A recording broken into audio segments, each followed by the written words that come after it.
Everyone, welcome back to the channel UPSC classes. और आज का हमारा टॉपिक है charter act of 1813 and charter act of 1833। जैसा कि हम लास्ट वीडियो में डिस्कस कर चुके हैं, regulating act of 1773 and Pitt's India act of 1784। उससे आगे हम अपने हिस्टोरिकल बैकग्राउंड को कंटिन्यू करेंगे। ये वीडियो सभी के लिए इम्पोर्टेंट हैं जो पॉलिटिकल साइंस से किसी भी एग्जाम की प्रिपरेशन कर रहे हैं, specially for the UPSC aspirants and UPPSC aspirants. Most important videos होने वाली हैं, आप हमारे साथ बने रहिए। आने वाले लेक्चर्स में हम अपनी पॉलिटिकल साइंस में जो कॉन्स्टिट्यूशन सीरीज है उसको बहुत ही अच्छे से डिटेल में कंप्लीट करेंगे और फर्दर टॉपिक्स पर भी हम वीडियो बनाएंगे। हमारा एम है पॉलिटिकल साइंस को बहुत अच्छे से समझना, ताकि हम आंसर राइटिंग में अपने आप को एक्सप्रेस कर पाए। बहुत सारी डिमांड भी आ रही थी for the sources of political science, तो उसके लिए मैं आपको बता देता हूं कि आप हमारी वीडियोस को देखिए, इसमें जो कंटेंट है उसको एब्जॉर्ब करने की कोशिश करिए। उसके बाद अगर आप कोई बुक पर जाना चाहते हैं, then you should take Laxmikanth. वो बहुत अच्छी बुक है, बेसिक बुक है, जो आपको एक बेसिक फाउंडेशन प्रोवाइड करेगी। उसके अलावा आप सुभाष कश्यप की जो बुक आती है वो भी ले सकते हैं, डीडी वासु जी की जो बुक आती है वो भी आप ले सकते हैं। लेकिन हमें जो बुक लेनी है वो अकॉर्डिंग टू द प्रिपरेशन लेनी है। अगर हमारी डिमांड फॉर यूपीपीएससी और यूपीएससी के लिए है, तो हम लक्ष्मीकांत और सुभाष कश्यप जी की जो बुक है उनसे बहुत अच्छा कंटेंट निकाल कर आंसर राइटिंग में लिख सकते हैं। और हमारी वीडियोस के सपोर्ट से आप जो कॉन्सेप्ट्स हैं उनको बहुत ही बारीकी से समझ सकते हैं। आज का हमारा जो टॉपिक है वो है चार्टर एक्ट्स। जैसा कि लास्ट वीडियो में भी मैंने आपको समझाया था, difference between regulating act and charter act. जिन्होंने हमारी लास्ट वीडियो नहीं देखी है, प्लीज पहले उसको देखिए ताकि एक कंटिन्यूएशन बना रहेगा। चार्टर एक्ट एक स्पेशल तरीके के एक्ट्स थे जो कि ईस्ट इंडिया कंपनी के लेजिस्लेशन को रेगुलेट करने के लिए लाए गए थे। ये मैं आपको बता चुका हूँ। नाउ थोड़ी सी हिस्ट्री समझते हैं कि पिट्स इंडिया एक्ट के बाद क्या होता है। जब पिट्स इंडिया एक्ट आता है तो उसमें हमने देखा कि उन्होंने जो ईस्ट इंडिया कंपनी के गवर्नर थे उनको थोड़ी सी प्रिविलेज दी, कास्टिंग वोट दिया, ताकि वो एक सेंट्रलाइज्ड एडमिनिस्ट्रेशन कर सकें फॉर द इंडियन टेरिटरी। लेकिन उसी टाइम पीरियड में ग्लोबली कुछ फिनोमेनास हो गए। 70-50s के बाद आपको पता है एक बहुत ही मेजर रेवोल्यूशन हुआ जिसका नाम है फ्रांस रेवोल्यूशन। और फ्रांस रेवोल्यूशन होने के बाद 1800 में there is a person named Napoleon. उन्होंने फ्रांस के लिए एक नेपोलियन कोड चलाया। नेपोलियन कोड का मतलब था कि अब फ्रांस की टेरिटरी में वो किसी आउटर कंपनी को ट्रेड के लिए परमिशन नहीं दे रहे थे। इसी तरीके से एक और ग्रेट रिवॉल्यूशन जो उससे पहले हुआ था, अमेरिकन रिवॉल्यूशन, वहां पर भी अब इंग्लैंड के जो गुड्स थे वो भी वहां से नहीं आ रहे थे, ना ही वहां पे वो एक्सपोर्ट कर पा रहे थे। इससे जो और कंपनियां थी, जो कि इंग्लैंड की कंपनियां जब बाहर थी, अमेरिका में थी या जो और यूरोप में थी, अफ्रीका में थी, उनको बहुत लॉस होने लगा। जब उनको बहुत लॉस होने लगा तो उन्होंने ब्रिटेन के जो किंग हैं और जो क्वीन हैं उनसे बोला कि हम जो ईस्ट इंडिया कंपनी है उनकी मोनोपोली को खत्म किया जाए, ताकि हम भी अपनी ट्रेडिंग को ईस्ट में जाके कर सकें। तो उन सब चीजों के लिए फिर ये चार्टर एक्ट्स आपके सामने लाए गए और इन चार्टर एक्ट से हमने काफी कुछ अपने कॉन्स्टिट्यूशन में इनकॉर्पोरेट किया है। तो देखते हैं एक एक करके। सबसे पहले हम देखते हैं charter act of 1813। Most important charter act है। इसके लिए बेसिक हिस्ट्री मैंने अभी आपको बताई। तो 1813 के चार्टर एक्ट को लाने के लिए जो सर्कमस्टेंसेस बने थे वो थे कि अमेरिका में और यूरोप में दोनों ही जगह ब्रिटिश की जो कंपनियां थी, जो और ट्रेडिंग कंपनियां थी, उनको बहुत ज्यादा लॉस होने लगा। जब उनको बहुत ज्यादा लॉस होने लगा तो उन्होंने सोचा क्यों ना हम ईस्ट की तरफ ट्रेड करें जहां पर इतना ज्यादा trading activities east India company कर रही है। तो उन्होंने ब्रिटिश पार्लियामेंट में और ब्रिटिश क्वीन किंग से बोला कि भाई आप लोग उनकी मोनोपोली को खत्म करिए। तो 1813 के कुछ मेजर फीचर्स क्या थे? यहाँ पर सबसे पहले फीचर आप समझ चुके हैं, पॉइंट नंबर 2 में लिखा है monopoly of East India Company to trade with India was abolished. India के साथ ट्रेड करने की जो मोनोपोली थी, जो एक्सक्लूसिव राइट थे, वो अब ईस्ट इंडिया कंपनी के खत्म कर दिए। इसका मतलब क्या हुआ कि ईस्ट इंडिया कंपनी ट्रेड करेगी, लेकिन अब इसके जो और कॉम्पिटिटर्स थे वो भी आकर इंडिया में ट्रेड कर सकते हैं। दूसरी बात, monopoly of East India Company to trade with China in opium and tea remained. इसका मतलब क्या है? लेकिन ईस्ट इंडिया कंपनी को थोड़ा सा प्रिविलेज दिया गया कि आप चाइना के साथ ओपियम की और टी की ट्रेड में मोनोपोली रख सकते हैं, लेकिन बाकी जो कॉटन है या जो भी अदर फूड आइटम्स हैं या मसाले हैं, उन सब में इनकी मोनोपोली जो थी इंडिया के साथ वो खत्म कर दी। इसी एक्ट में specified that sovereignty of British Empire in India, इसी एक्ट से ब्रिटिश एम्पायर ने इंडिया के ऊपर अपनी सॉवरेनिटी एस्टेब्लिश कर दी कि अब जो सॉवरेन पावर है यहाँ की, इंडिया के लिए जो रूल्स बनाएंगे वो कौन बनाएगा? ब्रिटिश क्राउन बनाएगा। इंडिया के लिए जो रूल बन रहे थे अब वो ब्रिटिश पार्लियामेंट में और ब्रिटिश क्राउन में बन रहे थे। इसका मतलब इंडिया अब एक पूरी तरह से कॉलोनी बन चुकी है। इन सब चीजों के बाद ब्रिटिश लोगों ने ये देखा कि इस जगह पे अगर हमें अपनी टेरिटरी बनानी है या इस कॉलोनी को अब बहुत अच्छे तरीके से चलाना है, तो हमें यहाँ पर कुछ ऐसे लोगों को प्रोड्यूस करना पड़ेगा जो फिजिकली इंडियंस हो लेकिन मेंटली कौन हो? ब्रिटिश। जिनका खून कैसा हो? इंडियन, लेकिन सोच कैसी हो? ब्रिटिश हो।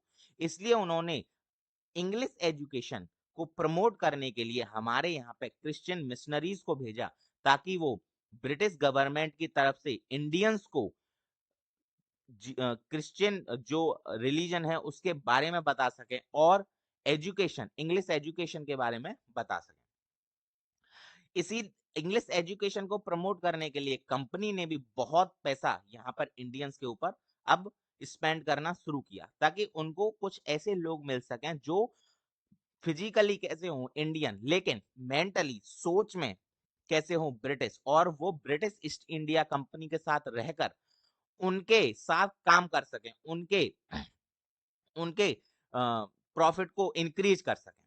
तो ये थे मेन फीचर्स ऑफ 1813 एक्ट। लेकिन यहाँ पे जैसे मैं हर बार कहता हूं कि हमें फीचर्स से ज्यादा कुछ इंपॉर्टेंट पॉइंट्स हैं उनको समझना है कि वो क्या थे बिटवीन द लाइंस। तो इस एक्ट में वो कौन से इंपॉर्टेंट पॉइंट हैं जिनको हमें समझना है? तो यहां आप बिल्कुल ध्यान से देख सकते हैं। सबसे पहले, right of British crown over the possession and administration of India asserted. इसका मतलब जो ब्रिटिश क्राउन था उसने अब अपना जो पोजेशन है वो इंडियन एडमिनिस्ट्रेशन पर असर्ट कर दिया है। उन्होंने बोला है कि अब पूरी इंडिया का जो एडमिनिस्ट्रेशन है वो ब्रिटिश क्राउन करेगा। तो धीरे धीरे ब्रिटिश ईस्ट इंडिया कंपनी की जो पावर है उनको रिड्यूस करा जा रहा है और ब्रिटिश क्राउन की पावर को इंक्रीज किया जा रहा है इन एक्ट्स के थ्रू। और इस तरीके से धीरे धीरे 1858 तक ब्रिटिश ईस्ट इंडिया कंपनी को बिल्कुल रिमूव कर दिया जाएगा और पावर डायरेक्टली क्राउन के हाथ में चली जाएगी, जिस जगह पर सारे एक्ट्स फिर डायरेक्टली ब्रिटिश क्राउन बनाएगा इंडिया के लिए। दूसरी चीज, principle of state responsibility for educating subjected accepted. मतलब यहां पर जो ब्रिटिश लोग थे उन्होंने जो सोचा था कि हम अपनी एजुकेशन को प्रमोट करेंगे, तो ये चीज उन्होंने एस्टेब्लिश कर दी। उन्होंने क्रिश्चियन मिशनरीज को भेजा ताकि वो इंडियंस को इंग्लिश एजुकेशन में और अच्छा बना सकें, जिसकी मदद से वो लोग जो इंग्लिश एजुकेशन ले लेंगे उसके बाद वो लोग ब्रिटिश ईस्ट इंडिया कंपनी को सपोर्ट कर सकें। Third point, abolition of monopoly of the company to trade with India. यहाँ पे हमने देखा कि कंपनी की जो मोनोपोली थी बिल्कुल उसको एबोलिश कर दिया गया है, जिससे और जो ब्रिटिश ट्रेडर्स थे डिफरेंट कंट्रीज में जिनको लॉस हो रहा था, वो भी यहाँ पर आके रॉ मटेरियल को एक्सेस कर सकें और ब्रिटेन में जाके उनसे डिफरेंट तरीके के गुड्स बना सकें। जैसा हम जानते हैं कि ब्रिटेन में उस टाइम पर जब ये एक्ट आया 1813 में, उस टाइम पर ब्रिटेन में इंडस्ट्रियल रिवॉल्यूशन भी हो रहा था। तो थोड़ा सा आप इसको वर्ल्ड हिस्ट्री से कनेक्ट करके पढ़िए, इसको इंडियन हिस्ट्री से कनेक्ट करके पढ़िए, तब जाकर ये जो पॉइंट्स हैं आप बहुत अच्छी तरीके से कंसोलिडेट कर पाएंगे। यूपीएससी के लिए सबसे ज्यादा इंपॉर्टेंट होता है कनेक्शन। जो भी चीज हम पढ़ रहे हैं, क्या उस चीज को हम और सब्जेक्ट्स के साथ और कॉन्सेप्ट्स के साथ कनेक्ट कर पा रहे हैं या नहीं कर पा रहे हैं, ये सबसे ज्यादा इंपॉर्टेंट है। पॉलिटी का मोस्टली कनेक्शन मॉडर्न हिस्ट्री के साथ है, तो पॉलिटिकल साइंस को पढ़ते हमें इसको साथ के साथ मॉडर्न हिस्ट्री के साथ और वर्ल्ड हिस्ट्री के साथ कनेक्ट करके पढ़ना है। जैसे आज मैंने आपको दो टॉपिक के नाम बताए, फ्रेंच रिवॉल्यूशन और अमेरिकन रिवॉल्यूशन, तो थोड़ा सा बैकग्राउंड आप ये जाके इंटरनेट से पढ़िए, या डिफरेंट वीडियोस भी हैं और हम भी इन पे आगे चल के वीडियोस लाएंगे, तो आप इनको देख सकते हैं, जिससे आप इस टॉपिक को बहुत अच्छे से समझ पाए कि क्यों ऐसा हुआ कि उनको मोनोपोली को कैंसिल करना पड़ा, क्यों और ट्रेडर्स दूसरे स्टेट से जैसे अमेरिका से, फ्रांस से, यहां से निकल के इंडिया की तरफ आने लगे, क्यों ब्रिटिश ईस्ट इंडिया कंपनी ने एजुकेशन को इतना प्रमोट किया। तो ये जो पॉइंट्स हैं, इनके पीछे जो रीजंस हैं वो हमें देखना है, और जब हम वो रीजंस को बहुत अच्छे से समझेंगे तो मैं आपको अश्योर करता हूं कि आप एमसीक्यूज में बहुत अच्छे से आंसर्स निकाल सकते हैं। ये था आपका चार्टर एक्ट ऑफ 1813। इसके बाद most important charter act of 1833। ये बहुत ही ज्यादा इंपोर्टेंट चार्टर एक्ट है 1833 का। लक्ष्मीकांत में चार्टर एक्ट ऑफ 1833 1813 जो है नहीं है, लेकिन आप यहां से पढ़िए जिससे कंटिन्यूटी बनी रहेगी। अब 1833 का क्या सरकमस्टेंसेस हो सकते हैं, तो इसके सरकमस्टेंसेस यही थे कि इंडस्ट्रियल रिवॉल्यूशन जो है, जो इंडस्ट्रियल डेवलपमेंट है ब्रिटेन में, इंग्लैंड में, वो इंक्रीज हो रहा है, और अमेरिका में इनकी जो ट्रेडिंग कंपनी है वो बहुत लॉस में जा रही है, तो इनको चाहिए रॉ मटेरियल, इनको रॉ मटेरियल चाहिए, तो इनको रॉ मटेरियल चाहिए, तो और कंपनियां जो हैं वो अब टोटली डिपेंड हो गई थी ईस्ट पर। इसलिए इस एक्ट के मेन फीचर क्या है कि इन्होंने अब ईस्ट इंडिया कंपनी की जो मोनोपोली है वो चाइना के साथ भी बिल्कुल खत्म कर दी। Companies monopoly of trade with China abolished. India के साथ ये पहले ही खत्म कर चुके हैं। अब ब्रिटेन के पार्लियामेंट में ये जो चार्टर एक्ट पास हुआ, इन्होंने उन्होंने चाइना के साथ भी ये मोनोपोली खत्म कर दी। Second one, provinces deprived of right to frame laws.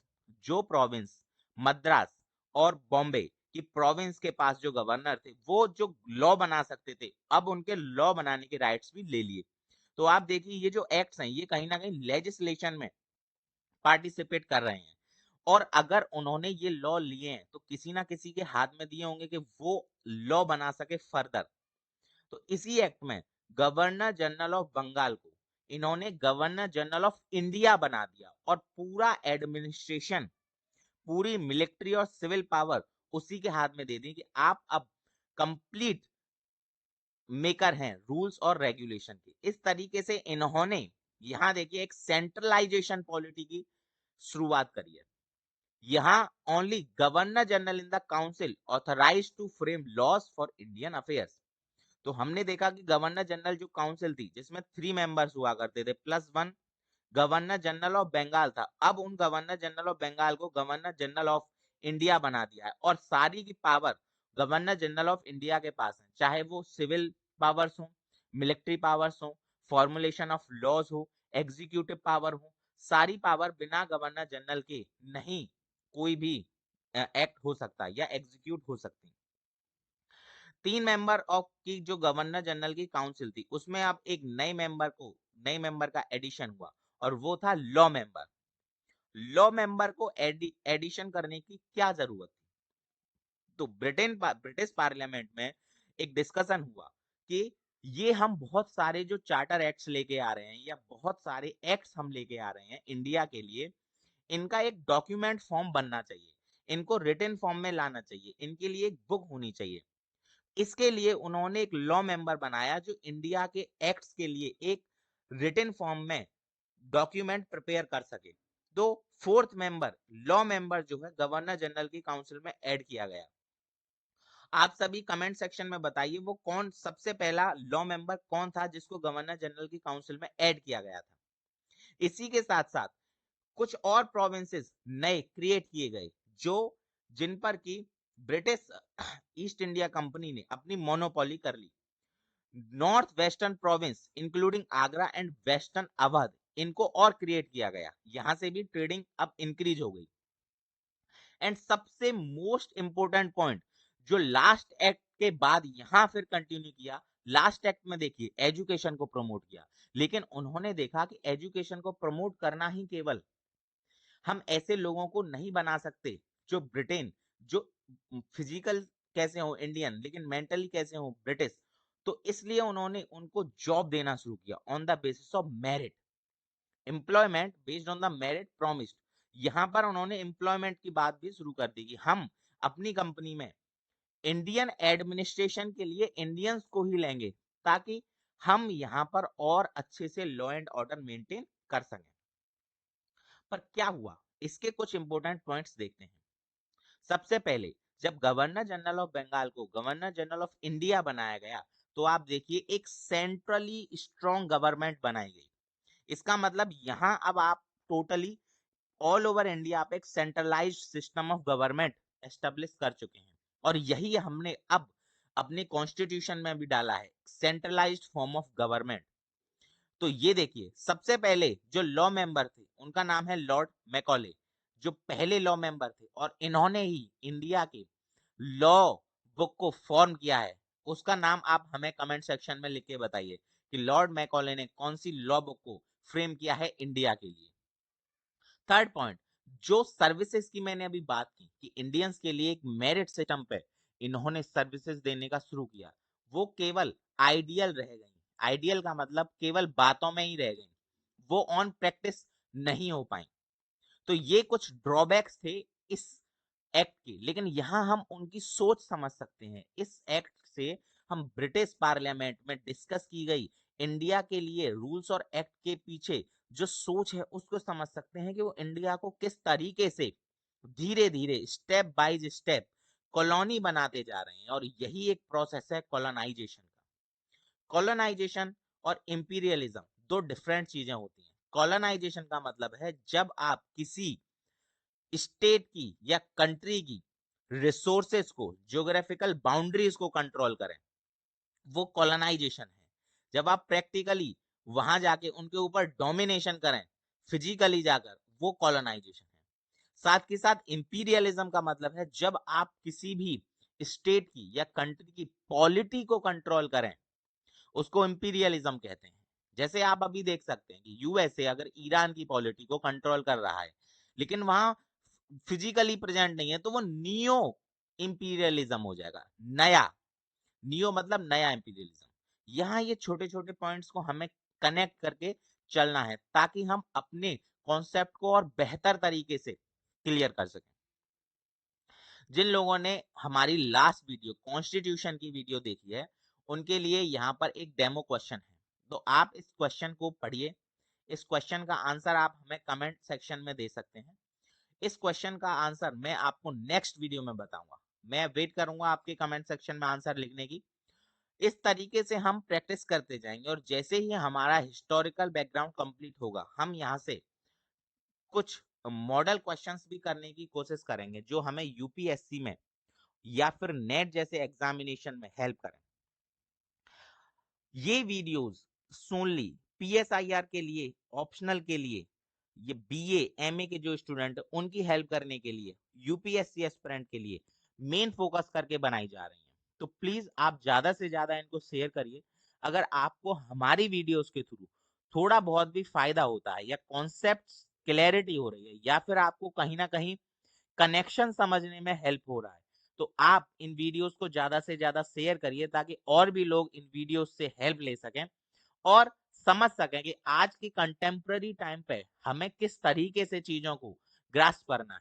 केवल बुक पढ़ने से ही, लक्ष्मीकांत पढ़ने से ही या सुभाष कश्यप पढ़ने से ही या किसी कोचिंग इंस्टीट्यूट के मटेरियल पढ़ने से ही हम यूपीएससी के जो टारगेट है या जो लेवल है उसको मैच नहीं कर पाएंगे। हमें जो हमारी सोच है उसको भी उस लेवल तक डेवलप करना पड़ेगा। इसके लिए हम आपको अपनी वीडियोस और टीम के साथ इंटरकनेक्शन प्रोवाइड करने के लिए ये वीडियोस बना रहे हैं। तो आप हमारी वीडियोस को ज़्यादा से ज़्यादा शेयर करिए। आपको अगर चैनल हेल्पफुल लग रहा है तो प्लीज़ सब्सक्राइब करिए, बेल आइकन दबाइए ताकि आपको हमारी हर वीडियो का नोटिफिकेशन सबसे पहले मिले। Thank you so much. Thank you for watching.